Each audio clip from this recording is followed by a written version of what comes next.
Hello, and welcome to the podcast There Are No Good Games, where we discuss our opinions on past, present, and future games, as well as a whole load of other filler to keep us sane while we wait for a good game to play. Let's begin. So, now we're getting close to Christmas. It's obviously the time where people go and buy presents and stuff like that. But obviously, things that change every year are children's Christmas lists, and obviously what toys they want and what they're asking Santa for this year. So I thought it'd be interesting to look up what the top 10 toys of this year are, and see compare it to 20 years ago to see what the big difference was, and see if there's any surprises, and see if we can remember anything from maybe 20 years ago from what they might be. So we'll probably have to have a look at some website which thinks they know, and we'll just have to go off that. But I'm sure it'll be fine. So let's have a look here. Christmas toys. Here we go. Okay, so Amazon revealed the top Christmas toys list for 2023. That sounds about right. Okay. So, do you have any ideas before we look at the list of what might be on there? Does this include what do you call it? Like consoles and stuff, or is that not allowed? No, it's not like consoles. It's more like toys kind of thing. Okay. Lego, I want to say Pokemon's going to meet up there. Something Disney. Those are my top 3 guesses. Okay. I mean, that's fair enough. I think Lego is quite a good go-to for it, right? Because no matter what the Lego might be, there'll always be a theme that people will want, and then we'll probably go towards that. So Lego is on the list, so you've done well there. It's a Lego Star Wars Ghost and Phantom 2 set. Now, what do you think the price of this Lego set might be? Like $200 upwards? It's 150. So yeah, you were in the right kind of idea where it's going to be expensive. So clearly this is like a one and done kind of thing where you're not getting much else for Christmas if you want this thing. Okay. But it's 145 pounds 54 on Amazon Prime. I think 10 plus. I think Lego's very dangerous on Christmas because there's a lot of people around. There's dogs, there's animals, there's all that sort of stuff. So it's never a good idea. I'm glad you thought of the choking hazard of Christmas Day. That's really good. I don't think many other people think of that. So well done for that one. Yep. That's true. That's true. That is, as far as I can see, the only Lego set in the top 10. Okay. You also said Disney. Disney does have something in second place. Ooh, okay. And I'm a bit confused by this one, to be honest with you. What is it? Because, all right, okay, so it's Disney Platinum Limited Edition Mystery Capsule for £10. So we're already putting in the idea of Gamba into the child's mind, that what they open on Christmas Day is what they got. So not only are you wrapping up this Disney capsule thing, you don't even know what the child's going to get. So these are. Is it like a gotcha kind of thing, or is that? Do you have a link? Yeah, I'll do you want to share? Because I'm a little bit I'm loving the audiobook idea. I'm trying to get my head around it, but no, carry on. Okay, sure. Yeah. So there you are there. So there's the thing. I'll send you as you go. I'm not going to send you the actual list because I kind of want you to keep guessing. But just say it seems that the prices have gone down because it was £10 and it's now only £5.99. Oh, it was a deal, 40% off. So there we go. Yeah. So it is normally £10. So these are surprises. There's a really actual low quality image on Amazon, which is kind of showing everything that's in it. But it does seem to have, it says what's common, rare, ultra rare, iconic, which is legendary. I mean, Luck and Lux, whatever that is, yeah. They say Disney, but let's be honest, it's just Star Wars. But then there's Marvel stuff as well. There's some mix. I can see a lot of mix here. There's loads of mixes here. Oh, sorry, yeah, that's fine. But you could be a girl and just get a bunch of Star Wars and Marvel stuff. Well, I guess that's the thing, isn't it? That's the kind of oddity about this particular present is that you don't actually know what you're going to get. You don't get a choice. Much like Christmas, you're going to get what you're going to get. Yeah, that is odd. Okay, but you did hit another one with your one. You got Okay. number 3. Okay, and number 3 is Pokemon Trading Card Battle Academy, 1799. So that is obviously Pokemon cards. Let's go to Amazon for that one. Is that like So this You go for it. it looks Sorry. like a starter set kind of thing, like a starter Yeah. set. So I've linked it to you. 1799. So yeah, so again, getting people into you don't know necessarily what you're gonna get, I guess. It gives you like 3 decks, it looks like, I think. Yeah, Cinderace, Eevee, and Pikachu. So Interesting. okay, So that's not bad. Yes. So far, yes. I mean, like this does reveal a lot of stuff, doesn't it? Really, into the kind of modern day what people want. So you got 3 there. That's good. Now there was a particular film that came out earlier this year. One that was, I guess, family friendly, which you went to go see. Of course, Oppenheimer. No, it's not Oppenheimer. it is indeed Barbie. So Barbie is also still on the list, and I wonder if that's back in 2003 as well. So this one, I suppose any Barbie doll is probably up there, but Amazon has added the Barbie Magical Ballerina doll to its top 10. So that's 1866. Damn. Pounds, not the year. So that's there we go. This is going to ruin my suggestions on Amazon. You want Barbie? That's fine. True. Yeah, so there's other things. Furby's back in fashion from the 90s. Yeah, so that's £54. Okay, that's expensive. So that's number 9. There's a few like Playmobil, so it kind of like fits within, the kind of idea of Lego, I guess. Musical block set. You mean blocks from Minecraft? No, it looks that would have been cool. No, this is more. I don't know. It's more for like toddler Smash. Yeah. That's fair, because I don't think you want to give the gamba and as you said, the choking hazard to children. Yes. But number 1 is an £8 card game, Asmodee double card game. I don't know what this is. I'll link it to you. I kind of actually recognize the logo in some way, I think, from something, maybe. This is like a charade, I want to say. Or is this like Snap? It's like, spot the match. There you go. If you look at the pictures. Oh, right, yeah. Oh, yeah, this is original. So I'm assuming this has been going... This kind of looks familiar from something, but there's different versions of it. There's a Harry Potter one, DC, Friends, Asterix, Scouts, and Fishing. Okay, interesting. So that's number 1. Yeah. I don't know if that's paid for, but that's what's listed on the standard. Other newspapers aren't available. So let's go to... are those any surprise... Well, I mean, were there any surprises there for you? I mean, I'm more disappointed with like the gacha kind of like loot box stuff. That's a little bit sad. And the match, like, come on, man, we're like a little bit further across the line now. I thought it'd be like video games, or I thought it'd be like, I don't know, charades with a magical pen or something like that. I don't know. I was expecting more from it, honestly. Yeah. Okay. So we've looked at the current. So let's have a look at let's have the top 10. So I'm using an article from most likely 2003 on BBC Newsround. Okay. No, it's not CBBC. CBBC. Okay, right. So God, we are going back here. Right.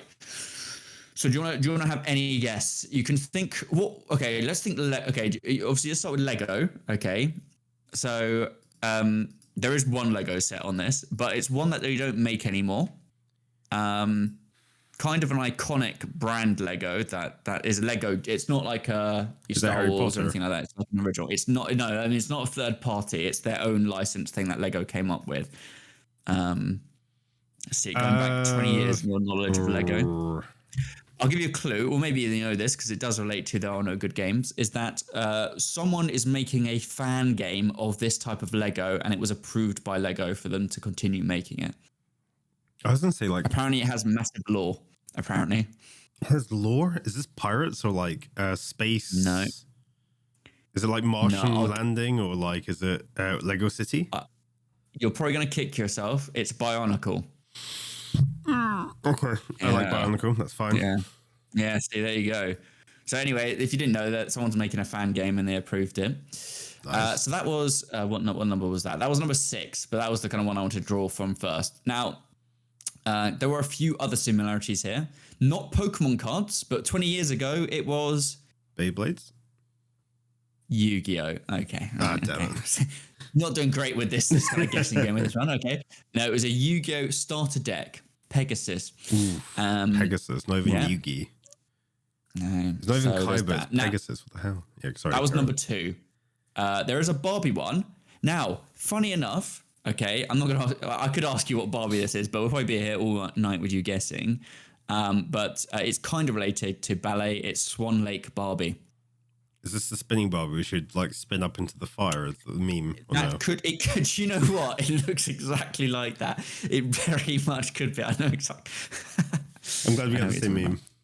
Yeah, I know what you're talking about. But you did mention Beyblades, which there is. This is a remote control Beyblade, which is listed here at number 5. So good job there. Sorry, remote control. Okay. What? A remote control Beyblade. I know. I didn't know those existed. I feel like that's cheating, isn't it? I was going to say that's basically like doing the TV show where they actually talk to them and they move. That's amazing. You can control it on your phone. Oh, that's a new one. Okay, carry on. Okay, and so we're gonna go with number 1 now. So this is I'm gonna have to put it like I'm gonna use my 20 years ago language. This is a girl's toy, okay, at the time, and it won the British Association of Toy Retailers top 10 toys. Okay, is this like so? Is it like Polly Pocket or like the My Little Pets thing? You're close, but I don't know if you will remember the brand. It is memorable if you know from toys. It is Bratz. Bratz Winter Collection won number 1. Oh. It's her skiing. Fair enough. Do you recall Bratz? I don't recall Bratz. I'm gonna be complete. Okay. I remember like Bratz being a thing, but like I don't recall them. Does that make sense? Yeah. The branding. Okay. But the most surprising one, which kind of is quite funny, number 4. Okay, it's the last one we'll go for out the top 10. Number 4 is a badge maker. Okay, that makes Badge sense. Yeah, so you can just one of those like weird badge. toys where you could like get paper, draw things on it, turn it into a badge, and then stick it on yourself. Clothing. Yeah, that's generally how badges are made. So but not like stick on yourself, but stick on your clothing and stuff. No, I think it does. No, it has like it would be like the backing, which is where the safety pin goes, right, and then the paper on top of that, whatever, and then the kind of plasticky case that goes on top of it. So that's that, and it's basically a badge maker. Yeah, little circular badges. So so there's that. So I guess have toys changed? Well, there's a lot of similarities there, aren't there? I mean, I think it's like the same stuff, just done a different way, if that makes any sense at all. Like, I don't really see a difference in it. I think it's just toys are toys, right? It's really hard to innovate on that sort of stuff. Even with like technology nowadays, you're still limited to what kids want to do. Yeah. I understand what you're saying. That's true. I mean, obviously got the classics there. You know, Barbie's still in the top 10, but I wonder if there wasn't the film, whether it would be.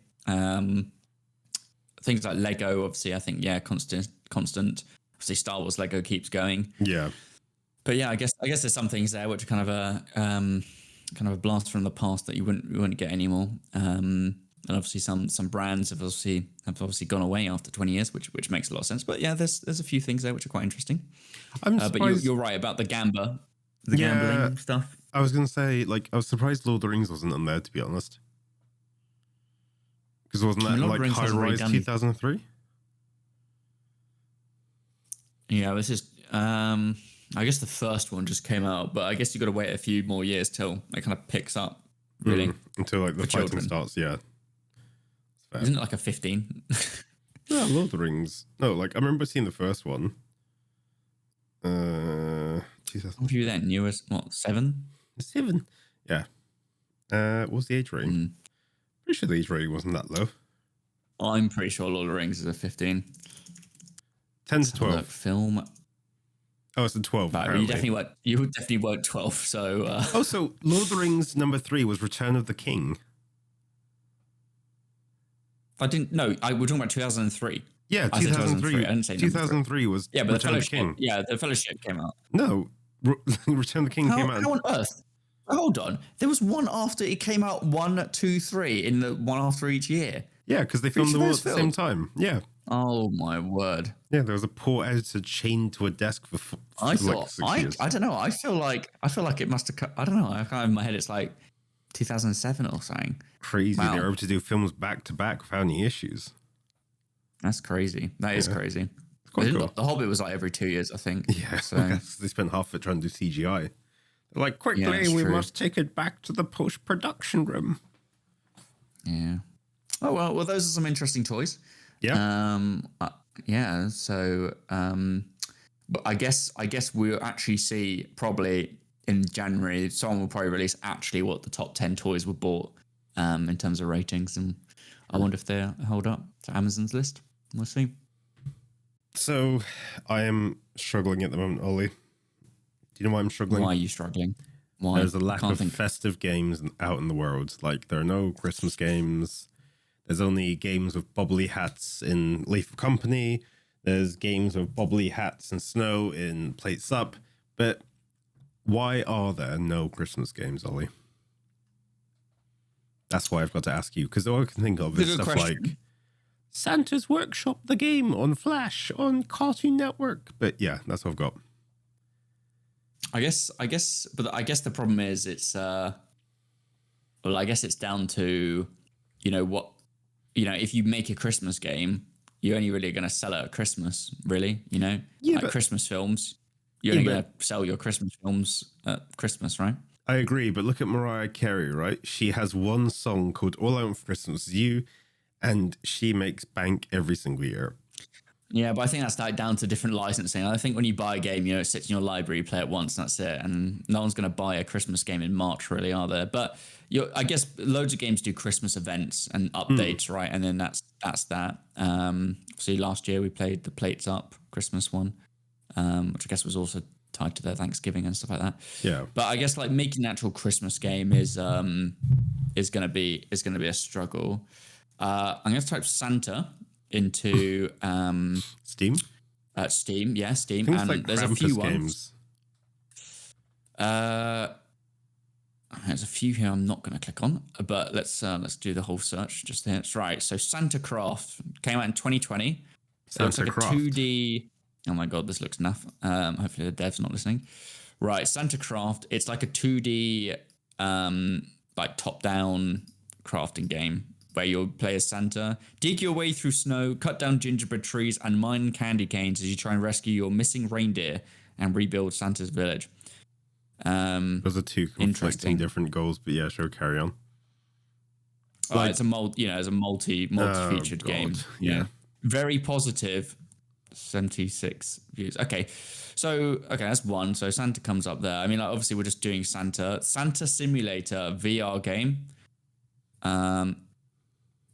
Okay, what else we got? I mean, there are a lot of very, very unknown Christmas games here. Okay, there's a game called Kill the Santa where you're a sniper and you have to shoot Santa around. You have to shoot Santa around the village. Okay, I mean, like, some of these aren't. Maybe. There's definitely a few games. There's a few games coming out this year, but I don't think we can talk about them on the podcast. So yeah, I think there are a few Christmas games here. If you go to Wikipedia, in the Christmas video games category, okay, let's see if you can. Okay, so we have Bully the video game, Batman Arkham Origins, The Escapist and Escapist 2, Hitman, and there's a few other ones. Apparently Lemmings is a Christmas video game as well. I guess I'm not entirely sure why these were added to this category. Because none of Die Hard, the video game classic. Okay, so yeah, this list is not to be trusted. There's one. Rudolph the Red-Nosed Reindeer. Right, Rudolph the Red-Nosed Reindeer. We have found one. It is a Wii and Nintendo DS game, November 9th, 2010. Critical response. The game has faced generally negative reviews. Its review by IGN was rated 1.5 out of 10 and was criticized for its lack of gameplay and its grainy visual effects. IGN summed up the review by stating, "We love these classic claymation movies, so it's really sad to see such blatant cash in on the Rudolph name. Do yourself a favour and purchase something else for your family to enjoy over the holidays, because these reindeer games are a disaster." I think if you want to make like a good Christmas game, right? Like you only need to do it in two ways. You either need to do like, as we talked previously, something where it's like a festive season or like a festive game mode and stuff, right? Second one is you need it like a quick drop in, drop out, pick it up every year because it's kind of like a good laugh and then play it. Like, I don't know, Santa's Workshop where it's almost like plates up and you have to do, I don't know, your bunch of elves building Christmas presents. Or like I don't know, like a time travel thing where you drive a Santa around different parts of the world and you go drop off as many Christmas presents as you can without getting them wrong. Like that sort of stuff would be kind of good. But yeah, I think Christmas games are an underrated category of video games. I think they could definitely like pick it up, no? Well, underrated in that by developers maybe, that they haven't spent time making it, because I'm looking here and I wouldn't say anyone's underrating any of these games. In fact, most of them look like they've overrated most of the games on Steam. Yeah. Yeah, I was going to say like... Sorry, you go for it. I mean, these are... I would say there are no good Christmas games. I would say that. Bold statement, maybe. Very brave, but I think I'm right. No, like, I don't know. I think there's the opportunity of like a gap in the market because they have like autumnal games. They have like maybe like a cozy Christmas adventure could be good. Like, I don't know, you're sat there on the fire with your friend. It's like a 2D platformer game. It's like 6 hours. And basically you're sat there vibing. Santa crashes the sleigh up and above. And you have to go find all the pieces of the sleigh, bring it back, and then get Santa flying again to save Christmas. Like, that would be a good idea.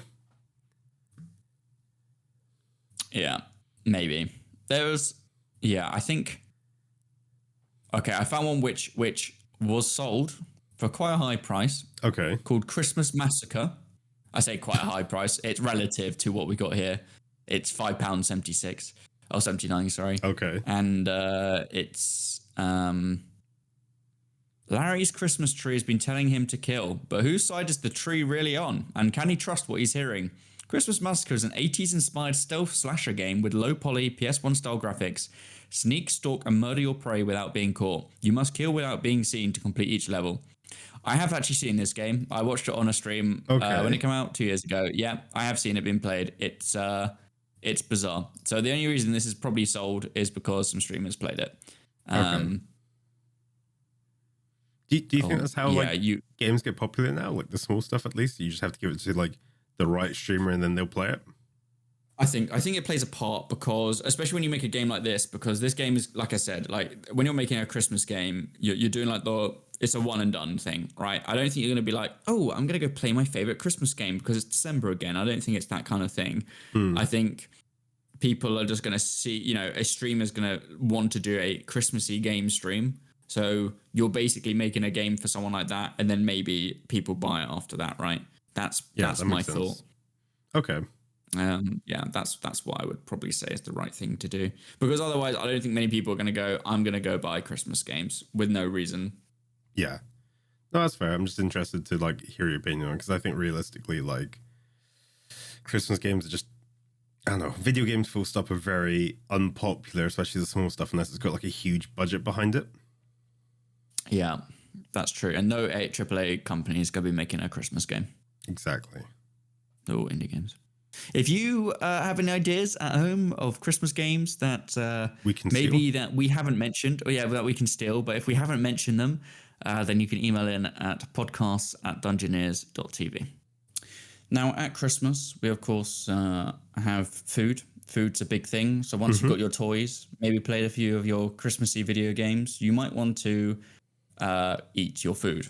And so obviously you eat your food, but always at Christmas, there's leftover food. So I think we need to ask ourselves, what do you do with that leftover food?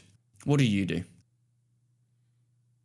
I normally have a fine line between eating it And then if it's like protein based, I save it for the next day.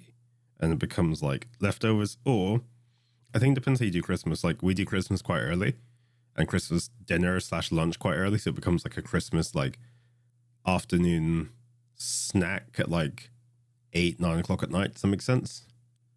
I So see. like sandwiches are made from like stuffing. Okay. Okay. So Yeah. just like sandwiches, basically. Yeah, like that sort of stuff, like turkey's left over, it becomes sandwiches and all that sort of jazz. How about you?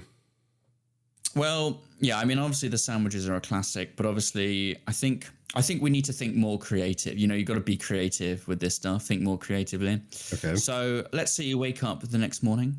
What about a leftover roast potato breakfast hash? So instead of throwing away those cold potatoes, why not have them for breakfast the next day with some eggs and some other random stuff that this recipe has? Let's have a look. What do you serve with your eggs? Let's have a look. Oh my word! Allow ads. Okay, I'm gonna find a different site. Okay. Hold on. Okay, here we go. Allow ads. We're gonna keep on reading.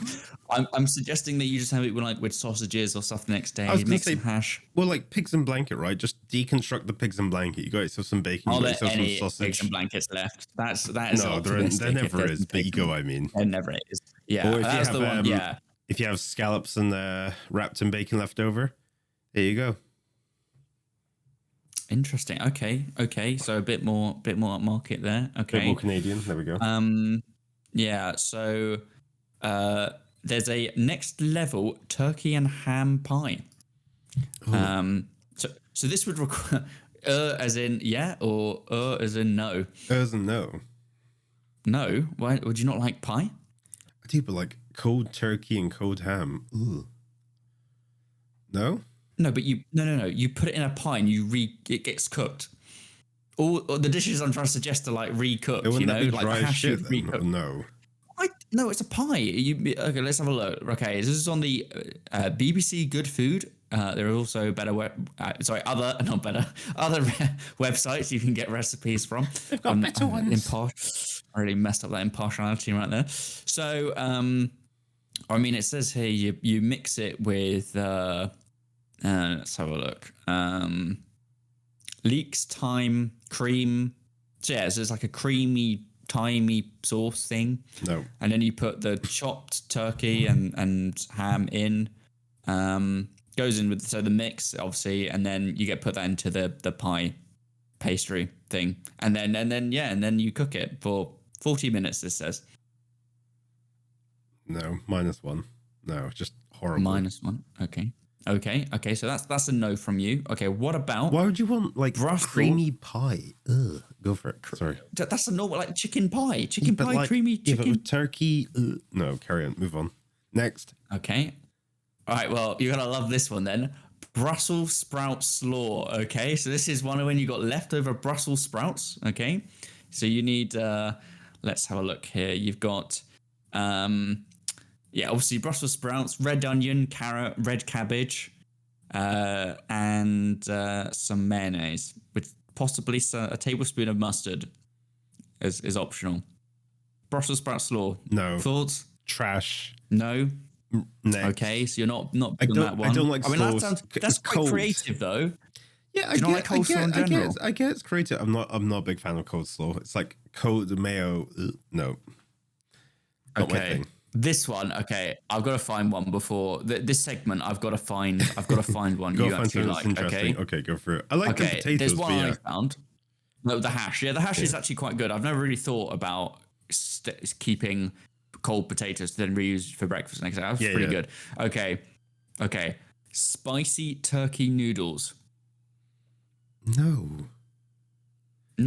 Why can't people just make a freaking like Thanksgiving sandwich or something like that? Like what the heck? This is like the next day. You know, I'm not saying like that evening you're going to be like, right, let's make another, cook another. No, but why would you like? This is like the next day. No, like you don't. What do you mean no? You don't get a turkey, shred it, and go, oh, let's go make some spicy noodles. Kids, what do you think? You want some spicy noodles on Boxing Day? All right. Well, this one wasn't on my. What do you mean? That's okay. Well, that one wasn't okay. Wrong. Well, then you're not gonna like the one that I found. Okay. Wait, hold on. Let me just check this one. Okay. This one you're gonna absolutely hate. Okay. Right. I don't know why. Okay. cheese board macaroni cheese. What better way to use up your cheese board after a dinner party than with a creamy mac and cheese supper? Oh, Dad, look. There's some blue cheese in here. There's also some cheddar and some goat's cheese. Oh, perfect, Dad. No, like...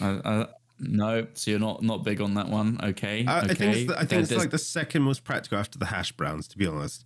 But I feel like we're not setting the bar too high, to be brutally honest with you. Also, like cheese board, the cheese is going to be available the next day. You might as well have another cheese board That's next day, what I mean. right?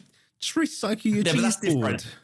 But that's different. For like, okay, I agree with the cheese, but okay, right. I've got to find out that's not potato. There's still some good. There's a few. Go on. Okay, I don't know if I should say this one or not. Say it. Turkey minestrone. A warm and comforting turkey soup recipe. Easy to prepare, low fat. This soup is perfect post-Christmas. Pick me up. What's next? Like rat soup and fucking... Ollie, do you know what you can do with your snow after Christmas? You can boil it down and you can make cups of tea. I call it snow tea Christmas cuddles. No, like, what the fuck? Just like, I don't like these foods where it's just like, hey, here's a food. Throw turkey in there. That's a good use of your leftovers. These are just horrible. Find another. Okay, so there's more noodles there. Okay. But like nothing's really screaming leftover food for me, apart from like the macaroni and the hash browns. Like the hash browns make sense. Okay, with turkey. So you said banana sandwich, but let's pretend sandwiches don't exist. Okay, can you imagine that? Imagine a world without sandwiches. Okay, right. Okay, so let's pretend that. Right. What about a turkey curry? I like it. Okay. Ham and veg crumble. Sorry, my head's just going dessert and very confused. No, that is actually an interesting one. So this is ham and root vegetables are coated in a creamy mustard and creme fraiche sauce, then topped with savory crumble in this winter bake. It's kind of like a pasta bake, but without the pasta. No go for that one. No. Okay. Well, the turkey curry is probably the one I like the idea of. Turkey curry makes sense. It'd be good if you could also do you could probably do like a stroganoff thing or like the turkey stew here. Turkey stew. That makes sense. Like that's a good idea. Hash brown thing. Great idea. I mean, what's in this? You got large onion, green pepper, garlic, chopped tomatoes, obviously leftover turkey, leftover potato, and some rice to go with it on the side, I guess. I feel like these are just recipes and someone's gone, how can I make this Christmassy? Oh, I know. We'll swap out the meat for leftover turkey.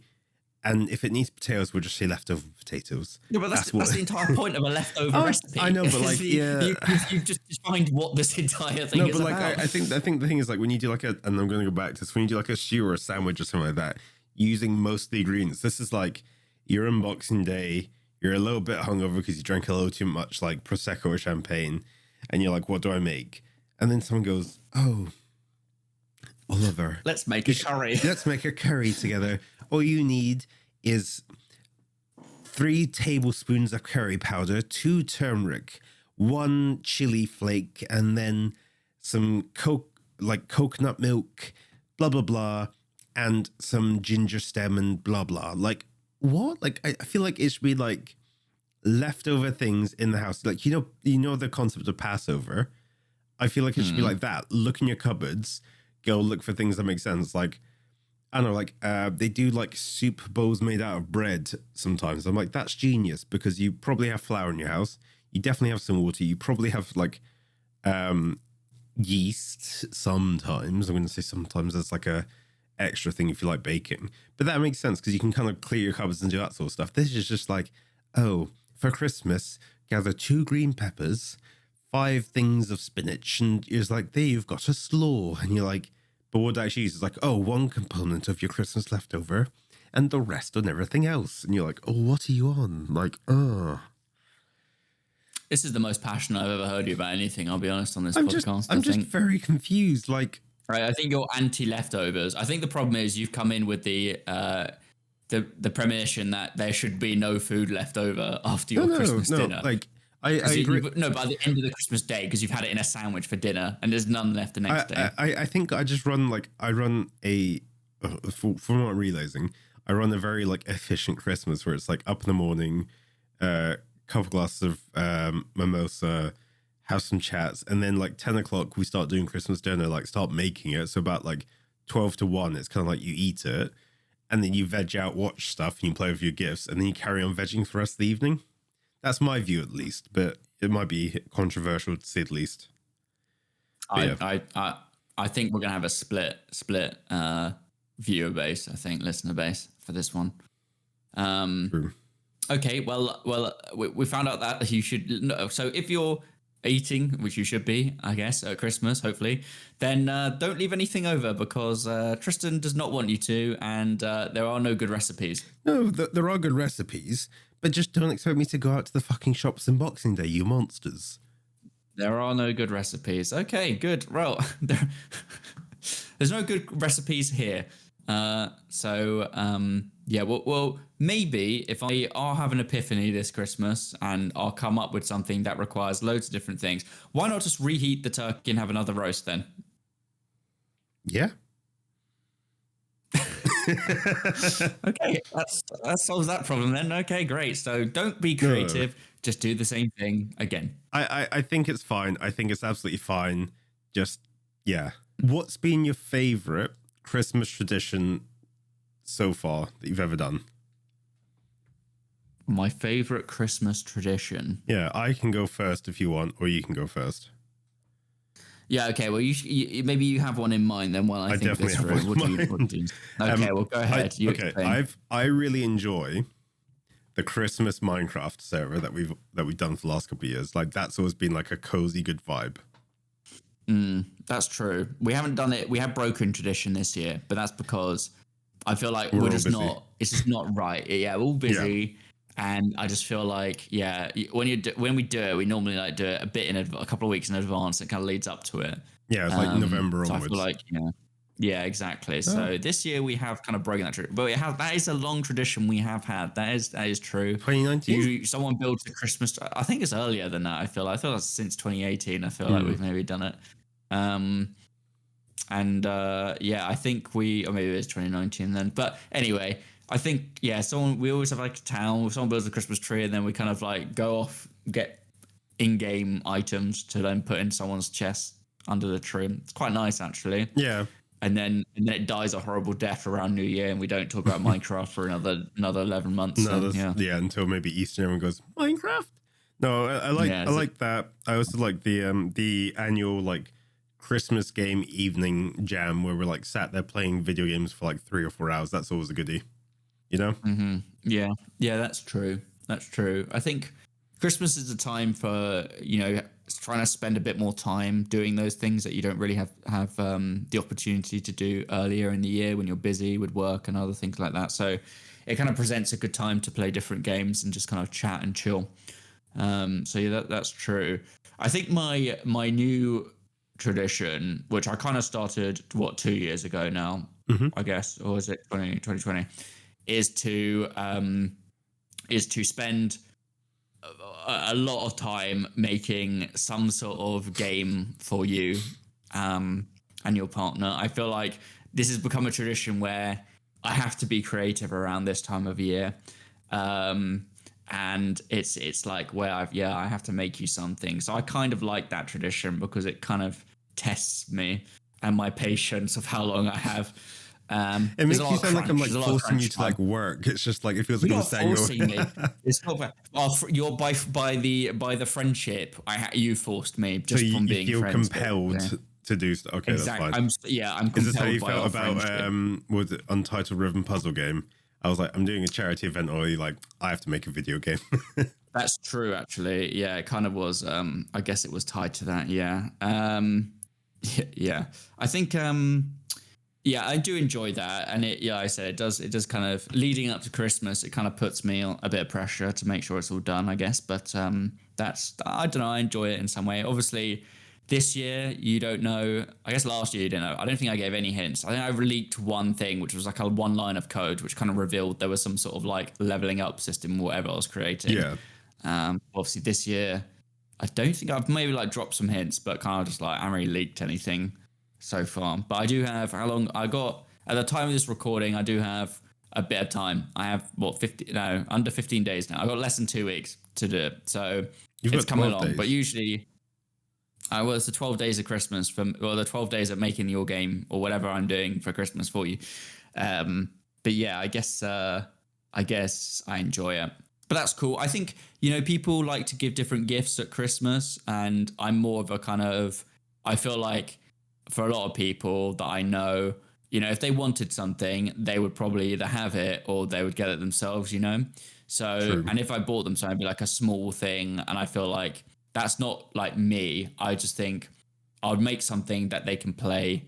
It's a selfish gift in some way because I get enjoyment by seeing people play the things I make for them, I guess, right? Same with like the 2 charity games, last year's Christmas game and your birthday game. So I guess it all kind of like ties, which was kind of like a Christmassy birthday thing because it took a lot longer than just 1 month for that one. So I guess I kind of selfishly do it for gratification. Yeah, that's my favorite tradition. What, building games with no gratification? Self-gratification. That sounds bad. I can't say that. No, but yeah, that's probably the way I would explain it. Just doing the meme where it's just like no one in this room knows I make video games or something like that. Exactly. I'm that guy in the meme with the drink in the back. Yeah, that is it. Nice. I like it. Ollie, there's a specific type of film that I think everyone has a controversy on and definitely an opinion on.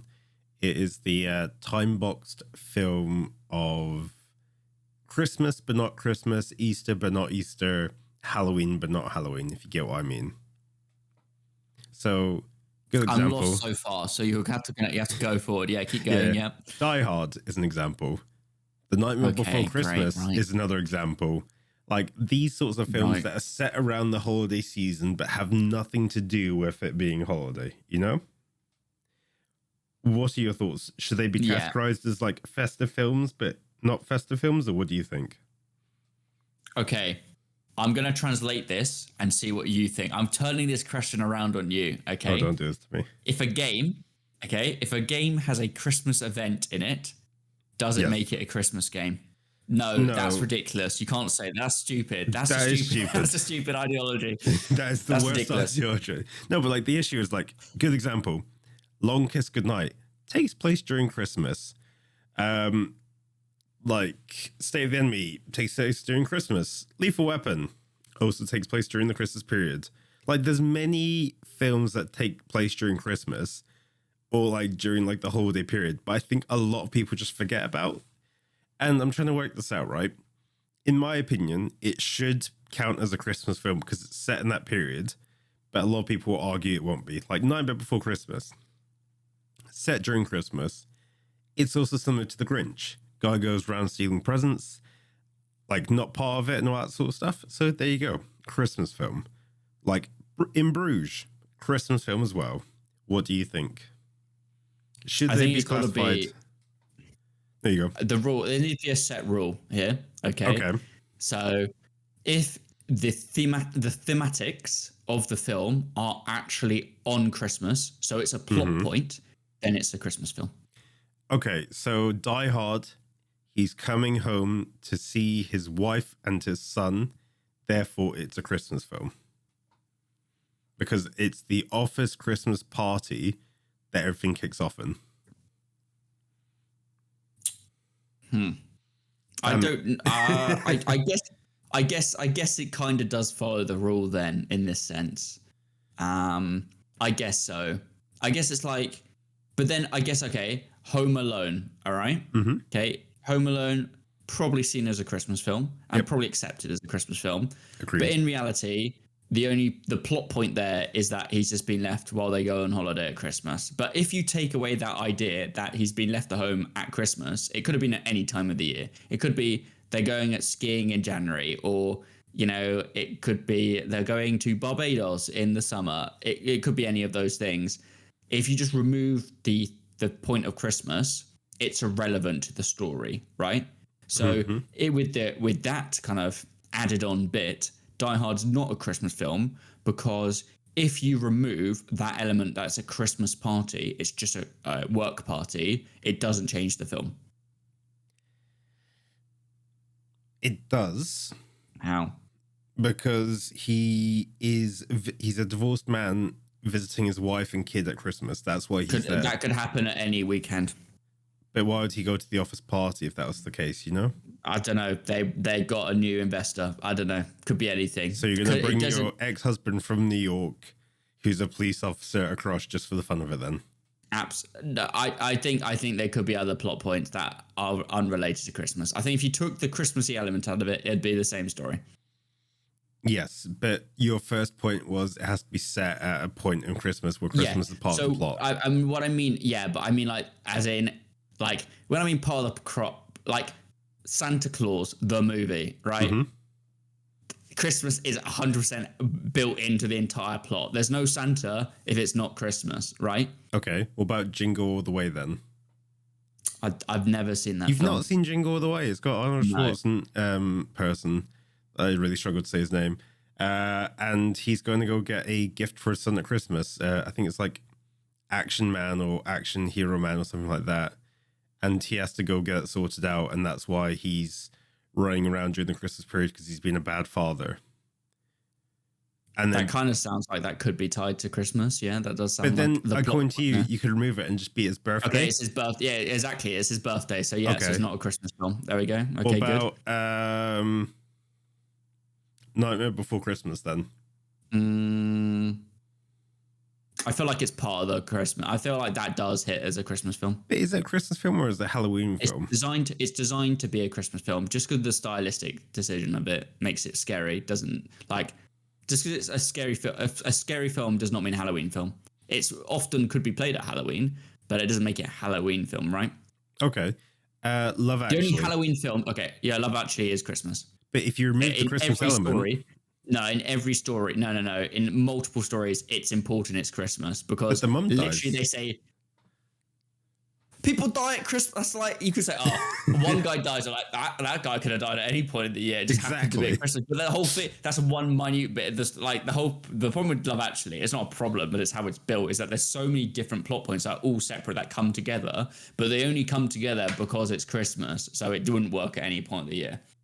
Okay, that's fair enough. It's like saying Nativity, the film Nativity, okay? An old film, right? Very British, but that wouldn't really, you could just be the school play, I guess, but actually it's, the whole fundamentals are about the Nativity and it kind of was very related to a Nativity thing. So I think there is like a distinction between a film that, like we talked with games, which you are very wrong about with your answer, or maybe you were just being, pedantic about it because we're talking about Christmas films and you just did like the example. But if it's centered around Christmas and it's an important plot point and it can't be represented by anything else, and the person is not just chucked, it's Christmas in, then it's a Christmas film.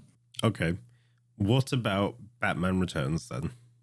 Batman Returns is not a Christmas film. But it's set at Christmas with a festive Gotham. Doesn't matter. The Penguin. What do you mean? Wait, the Penguin comes out at any point of the year. Yeah, but in this one, he comes out at like Christmas time during the Christmas Ball, which is very important. And also, like, you wouldn't put the Penguin with his like multiple penguins during summer. It's not like the South African rock hopper penguins, or whatever they're called. I feel like in Batman, it's season. When the Penguin's in Batman, the most recent Batman film, it's like season agnostic. Yeah, but I'm talking about like classic Batman, like Michael Keaton, full rubber suit Batman. Yeah. I feel like the thing is, I think one of the most important distinctions there is if you were watching it, would you feel odd about watching it not at Christmas, right? Yeah, I don't honestly recall watching Die Hard not at Christmas. I think that's just because of the meme though. Well, I've held on to the meme since I was 7. I think so. It sounds about right to me. Can't watch it. That is when we're talking about traditions. That's your Christmas tradition. Just watching it. Okay, fair enough. Watching Die Hard, yeah. Okay, watching Die Hard and watching what do you call it? Night Before Christmas. Yeah, but I think we can. I think there is a distinction between films that just use Christmas as some random plot point thing, but could have been not used. Maybe we were just lazy. Okay. And something that is literally is a Christmas film. That's fair enough. Okay. What about Elf? Is that a Christmas film for you? Yes, Elf is a Christmas. It's about Santa's elf who comes from Santa's workshop. It's 100% a Christmas film. There's no doubt in my mind that hits every single plot point that would be necessary. Okay. I'm just saying he's a human, not an elf. That's what I'm going to throw out there. No. He's an elf. He's an elf. So another hotly debated topic is when you can actually put up your Christmas decorations for Christmas. Okay, go for it. Well, but I would say because loads of people either, they want to, December in my mind is when Christmas kind of begins, but some people do put it up slightly earlier. I think in the modern world, people want Christmas to start earlier, so they naturally put it up earlier. But if there was a law and you said no Christmas decorations before this point, when would you say it should be? I think I think no Christmas decorations before November 15th. November 15th? Because no offense, there's nothing. It's a whole month, more than a month before actually Christmas, and then you leave them up for another 12 days after Christmas as well. Well, I think it depends how you do it, because I've seen people who have Christmas decorations up until mid to late Jan, which is just terrifying. But then so you don't have a problem with people leaving them up. You have a problem with people leaving them up, but you don't have a problem with people putting them up too early. Yeah. I think for me, I think cool, don't you think? No. I think for me, Christmas should be allowed to start from November 15th onwards, right? Why November 15th? Because it's just enough time to give Halloween some space. I think for England specifically, and probably America. Actually, America's got Thanksgiving. That doesn't matter. For England specifically, October 31st, midnight into November 1st, there are Christmas songs playing right off the bat. I went to Bluewater after Halloween. Next day, Michael Bublé was playing. But that's you going to a westernized, media-centric shopping center. Yeah. Where they literally want people to buy stuff and think about Christmas so they can make more money. Christmas pop-up shops and stuff like that. I think you need to give it to November 15th at least, 2 weeks of breathing room after Halloween to then start doing Christmas. The second it starts getting cold, I don't think anyone's arguing let's do it straight on November 1st, straight after Halloween. I don't. Well, maybe some people might be. I mean, my argument would be December 1st, which is a lot longer after what you've just said. But then you said Thanksgiving, but I feel like you shouldn't be starting Christmas before Thanksgiving, surely, right? Yeah, that's what I mean. So I think let me check when Americans Thanksgiving. November. I've already got it here. I already wrapped this up. It's November 23rd. That kind of lines up to my 15th thing to a degree. It's another whole week. It's a whole week. Yeah, but it's that's a long time in the world, Yeah, but the Americans also do stuff where it's November 23rd is no, it's Thanksgiving. November 24th, Christmas. And you're holy shit, it's here we smothering. go. Next year, 2024, November 28th is when Thanksgiving is. Yeah, that makes sense. That's I think for me, you need breathing space between holidays to get the full impact. It's kind of have you ever been 2 weeks is your timeline? That seems ridiculous. I'm just saying I think that's the earliest you can do it. November 15th is the earliest you can start celebrating Christmas. It's have you ever had it where it's you've got your birthday and then someone else has got their birthday the day after? Does that make sense? You're celebrating your birthday and someone's it's my birthday tomorrow. You're kind of right, piss off you. It's still my day. Your story is because you're pissed off that someone's birthday is after yours. And you're it still should be my birthday. We're celebrating me. No, but what I mean is holidays like that. I like Halloween. It's spooky. It's good. It's a very underrated day, but Christmas gets the entire month of December to it. So I think it should be later on, but I don't get people who decide that November 1st to December 25th is Christmas time. What I'm saying is, for me personally, up until mid-November, no Christmas. After mid-November, sure, because it's close to December than it is October. Does that make sense?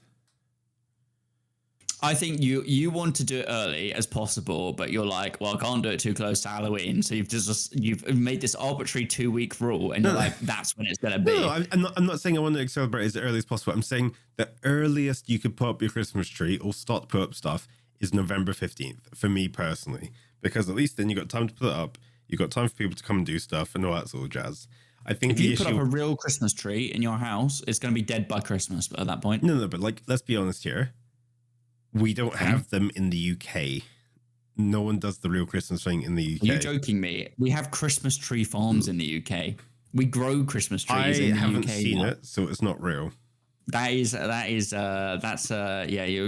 I'm using scientific research here. I haven't seen it, therefore it doesn't exist. Your knowledge. I see. I've seen pumpkin patches, but that's about it. So, no, but what I'm trying to say is like, from November 15th onwards, I'm happy to give my blessing for Christmas to be celebrated. I'm sure people are so grateful for that blessing. You're welcome, people. Okay. Well, I think we're gonna. I think we're gonna have to agree to disagree on this point, because this is the problem with something like this, is that no one's actually gonna be like, there is no set law. When's yours? November 1st. Sorry, December 1st. Okay, no, I can get on with that. I'm just saying, like, that's not my rule with Haley, but. I know some people want to celebrate it sooner or start listening to it sooner. I'm saying, like, Christmas they can wait. Why can't they wait? Why can't we so Christmassy and joyous beforehand? Just wait, be miserable like everyone else, and then on December 1st you can be happy for once. The whole idea of like winter is meant to be like depressing and miserable. Wait until December 1st, get your advent calendar, crack that bad boy open, cut up your chocolate and give it a good huff, and then go make yourself a hot cocoa and go sit by the fire. Advent again. You got Advent was, I guess, the religious tradition of it. That's where Christmas kind of leads up to it, according to the church in some way. So in some way, December 1st, that's when you can do it. And if people want to be Christmassy early, well, they're wrong. Yeah, go deal with Santa. I don't know. I was gonna exactly. Yeah, exactly. Get Santed. True. Agreed. When can you remove Christmas decorations? That's my next point to you. 12 days out. You have up to 12 days after Christmas. Well, you have up until 12 days after before the council comes to repossess it. You have the 12 days of Christmas, and that's the tradition. 12 days. So when would that be? Actually, give me 2 seconds while you just do that. I mean, was it like the 5th of Jan? I assume from mass. Maybe. The 6th. Maybe the 4th. So no. The 6th. Go get mathed. So I think the 6 is like okay. 5, 6, 7, 8, 9, 10. Wait, hold on. 5. Wait, hold on. 25th, 26th, 27th, 28th, 29th, 30th, 31st, 1st, 2nd, 3rd, 4th, 5th. It's 12 days. You're doing it 12 days after Christmas. You the do first day of Christmas is it's day zero. It's day zero. There's no day zero here. It's the first day of Christmas. Yeah, so by that point, you've got to have ended your Christmas by midnight of the 26th. No, because by 11:59 on the 5th, it's too late. You're in cuffs on the next day at midnight. When you're born, you're not 1 year old. You're 0 days. You're 0 days old. You're hours old, and then you become a day old. No, I think but the first day of Christmas, it's in the song. The first day of Christmas. We don't go on the 0th day of Christmas. It doesn't make any sense. It's not catchy enough. No, I understand, but I'm just saying from a counting perspective, 0 is the first number, then you go 1. The 15th of November all over again. Yeah. Okay. No. Well, like I said, we'll have to agree to disagree. I think the 12 days of Christmas makes sense. It's traditional. But yeah, I think 1st of December, no earlier, or you should be shot. Be miserable like everyone else. True. So that was our Christmas podcast. Thank you very much for listening.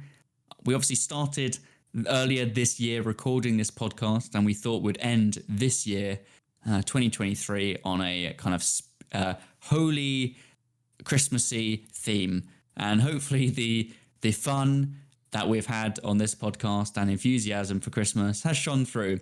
If you thought we were too miserable, then write to us at dungeoneers.tv and remind Ollie that he's a Krampus / a Scrooge on the best of days for having the 12 days of Christmas and shooting people for their Christmas tree opinions. So I look forward to starting my 2024 with hate mail. Thank you, Tristan, for suggesting that. Thank you very much. I think we should do like a January, like it's the new year, we're all grumpy, let's read some hate mail and read people's controversial opinions that are definitely wrong. So if you have any opinions, write to us at podcasts@dungeoneers.tv and title it Ollie's 12 Days of Christmas is Wrong, and we'll go up from there. What a note to end on. Well, thank you everyone for listening, and we'll see you in the new year. Have a good Christmas. Bye.